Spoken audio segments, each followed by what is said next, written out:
நிறைய நேரத்தில் நம்ம என்ன பண்றோம், நம்ம பாவம் செய்யறோம். ஒரு மறைமுகமான பாவ வாழ்க்கை இருக்கும், நமக்கே தெரியும் நம்ம தப்பு செய்யறோம்னு. ஆனா ஒரு பாஸ்டரையோ ஒரு லீடரையோ நமக்கு தெரிஞ்சவங்களோ பிடிச்சவங்கள நம்ம அவங்க கிட்ட நியாயம் படுறதுக்காக ஜஸ்டிஃபை பண்றதுக்காக என்ன பண்ணுவோம், பொய் பேசுவோம். இல்லை நாங்கள் அப்படி இல்லைன்னு பொய் பேசுவோம், இல்லாட்டி மறைப்போம், இல்லாட்டி அதை சமாளிக்கிறதுக்கு வேற ஏதாவது பேசுவோம், வேற ஏதாவது செய்வோம். இல்லாட்டி யாரை பார்த்து நம்ம பயப்படுறோமோ இப்போ அவங்கள பற்றியே குறை பேசுவோம், பின்னாடி அவங்களுக்கு குற்றப்படுத்துவோம், என்னென்னமோலாம் பண்ணுவோம்யா. ஆனால் பைபிளை போய் உட்காந்து பார்த்து ஜெபிச்சு நான் பண்றது கரெக்டான்னு மட்டும் கேட்க மாட்டோம். Cross gives us a place.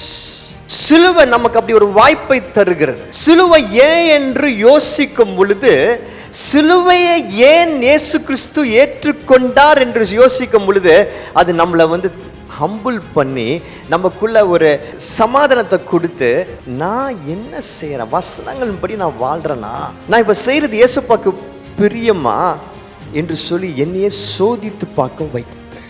when you keep going to this place every day, தினம் இந்த இடத்துக்கு நீங்க வரும் பொழுது, இந்த காரியங்களை இப்படிப்பட்ட காரியத்தை நீங்க உங்களை சோதித்து பார்க்கும்போது, சிலுவை நிழலில் உங்களை சோதித்து பார்க்கும்போது, ஜீசஸ்க்கு இது பிரியமா, வசனத்தின்படி இருக்குமான்னு உங்க லைஃப் அந்த நாள் முழுக்க நீங்க பேசின காரியத்தை எல்லாவற்றையும் நீங்க யோசிச்சு சோதித்து பார்க்க உங்களுக்குள்ள உங்களை அறியாமலே ரிபெண்டன்ஸ் வரும்.